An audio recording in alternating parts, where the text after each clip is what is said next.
I don't know how to overstate that. As a dispatcher, your job is to make sure that your carrier has freight on its back, because if your carrier doesn't have freight on back of it, nobody's getting paid, and baby, that means you too. The first thing you need to know if you want to be a freight dispatcher is what exactly that means. What is a dispatcher? So when we're talking about freight movements, there are three key players: motor carrier, freight broker, well, let's say four: shipper, broker, motor carrier, dispatcher. So we all play the game together. I'm going to start at the top of the chain, and I'm going to use my favorite example, Tropicana. So let's say Tropicana, what they ship? Orange juice, right? So Tropicana is the shipper. Get it? They own a product. So Tropicana makes orange juice with or without any other party. So Tropicana makes orange juice, and they already have to do all the things. They already have to plant the orange trees. They already have to market. They already got to buy the cardboard boxes to put the orange juice in. They already have to do all these other things. The last thing they feel like doing is worrying about how they're going to actually get the orange juice to the store. So the shipper ships a product. Let's say that the freight broker reaches out to Tropicana and says, hey, Tropicana, we have a lot of contracts. We have a lot of, we would call that capacity, which means if somebody says they have a lot of capacity in an area, it means they have a lot of trucks in the area that they can put freight on. So I say, hey, Tropicana, I have a lot of capacity in the area that you're shipping out of. I got a lot of trucks in Florida that move into Georgia. How about you let us manage all of your movements between Florida and Georgia, and we'll do it at this rate for this many months. So basically we come in like a contract, like I want to move this much of your freight at for this amount of time. That way everybody knows what we're doing. Tropicana says, cool, I'm going to give you these shipments, and what you're going to do is you're going to move them for me. So the shipper owns the goods, their product. The broker comes in and has a direct relationship with said shipper. Now, the broker then goes out to the motor carrier. So I got a couple definitions for you. So the shipper owns the product, right? I'm gonna keep saying it, because if you don't understand these basics, it's gonna be really hard to be fruitful in this industry. So a freight broker is defined by the FMCSA as a person who, for compensation, arranges or offers to arrange the transportation of property by an authorized motor carrier. A broker is basically the middle person between a shipper and a motor carrier. A broker does not touch the freight though. So the shipper owns the freight, they touch it. The broker just kind of communicates with the carrier to say, hey, I have these shipments coming out of this area, have your driver go pick it up. So they schedule it, and the broker has to have some type of insurance policy to say that, hey, I'm so confident that I can move these shipments, I'm going to be partially responsible if something goes wrong, So that's what the broker does. It sounds like such a strange job, but if you've been in any type of, think about like a real estate broker. The real estate broker doesn't own the house. You know what I'm saying? They're not the owner of the property. They're not the owner of the house. All they're doing is helping with the sale. So they're the middle person and they're walking you through it, but they don't own any part of it. So it's kind of like that situation. Like a motor carrier is defined as someone or a company who operates commercial motor vehicles to transport property. They can transport other things like passengers or hazardous materials, but for this sake, we're going to be most sakes in this industry, we're going to be talking about property.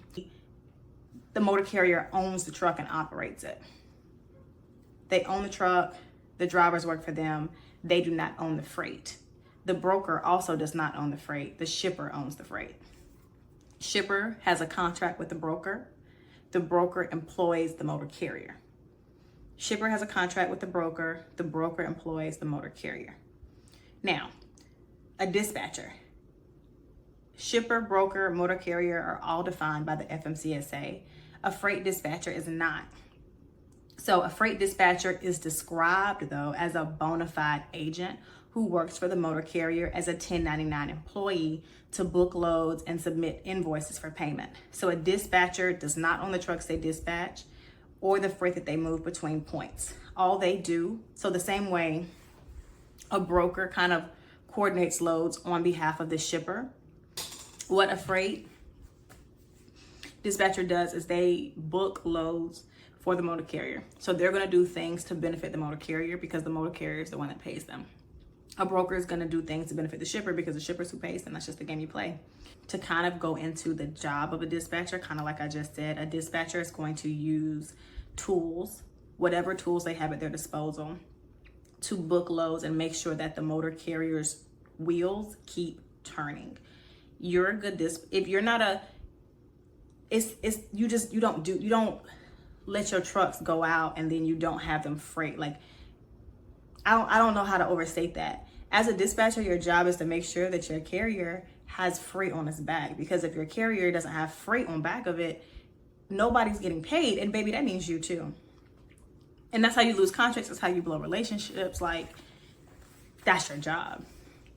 So you work for the motor carrier as a dispatcher, and you use whatever tools you have at your disposal to make sure that those trucks stay loaded.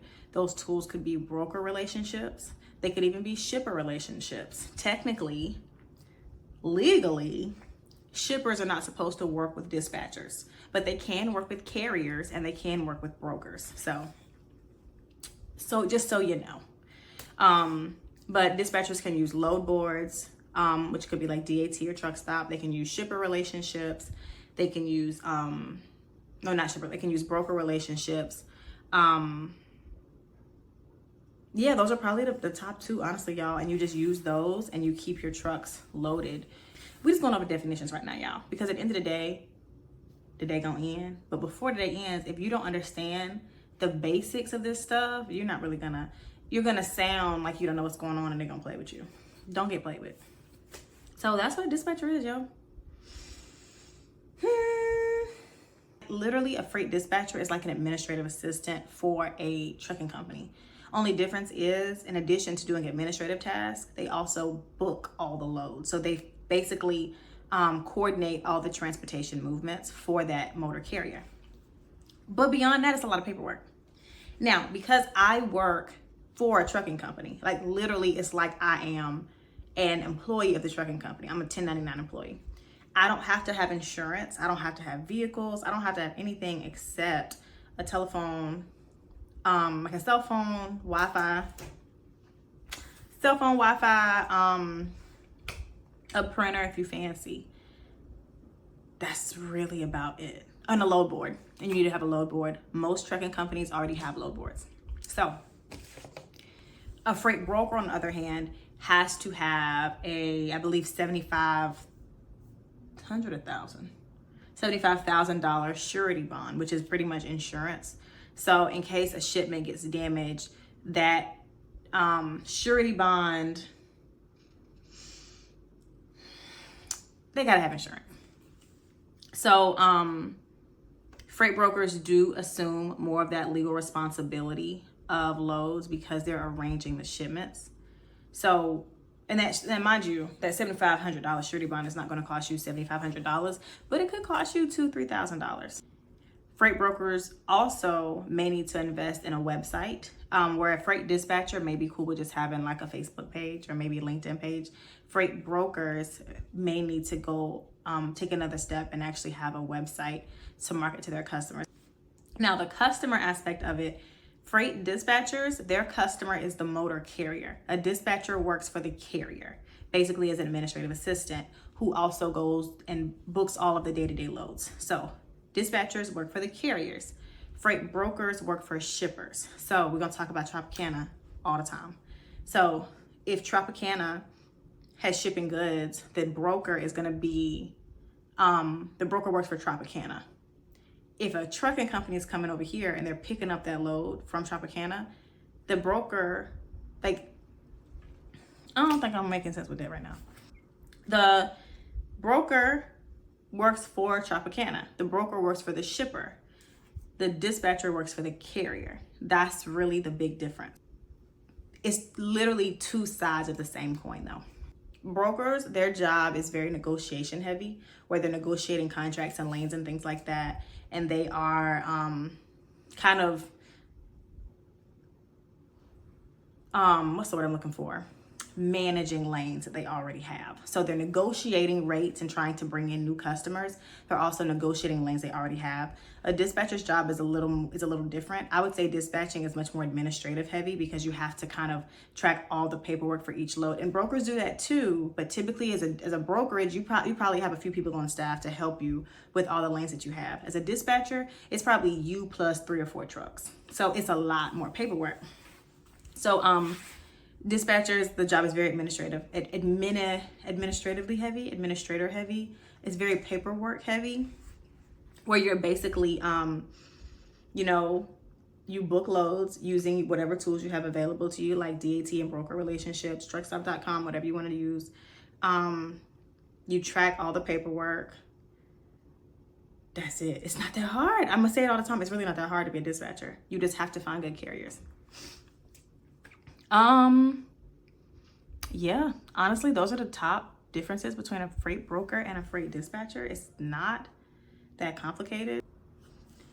Okay, if you have no knowledge of transportation, you've never done this before, you're just looking for some extra money, you're looking for a quick buck, I would 100% say you should jump into this industry as a dispatcher, because being a dispatcher, if you don't know transportation, it's going to be a lot harder for you to jump in than you think it is. You have, you got to learn the industry. I still said it. You have to learn the industry. You have to learn terms. You have to learn seasonality.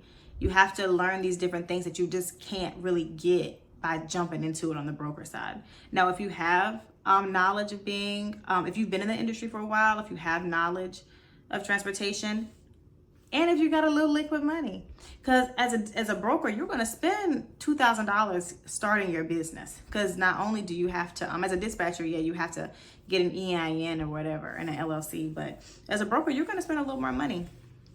So as a dispatcher, if you're brand new to the industry, I would say be a dispatcher. If you know a little bit about the industry and if you have a little more cash, I'd say be a broker. But don't be like me and jump straight into being a broker. It was not fun. It was not good. I hope that made sense. If you like this video, I will be posting more like it. I'm gonna do it. I'm her. What's up? What's up? What's good? I hope that you'll come back and watch more of my videos. If you have any questions, you can leave them in the comments. I hope you'll like and subscribe, and I hope that you let me also back up. It's never gonna be a video I shoot where I don't bring God into it, because end of the day, we're all here for God's glory as far as I'm concerned. If that offends you, I'm so sorry. If that intrigues you, I invite you to be a part of my channel. I invite you to stay tuned. And if you already here on the God train, then what's up? But I just want to always thank God for the opportunity and thank God for the gifts that he's given me, because God gave me these gifts. I'm just using them all for his glory though. So don't ever get it twisted. Thank you so much for watching.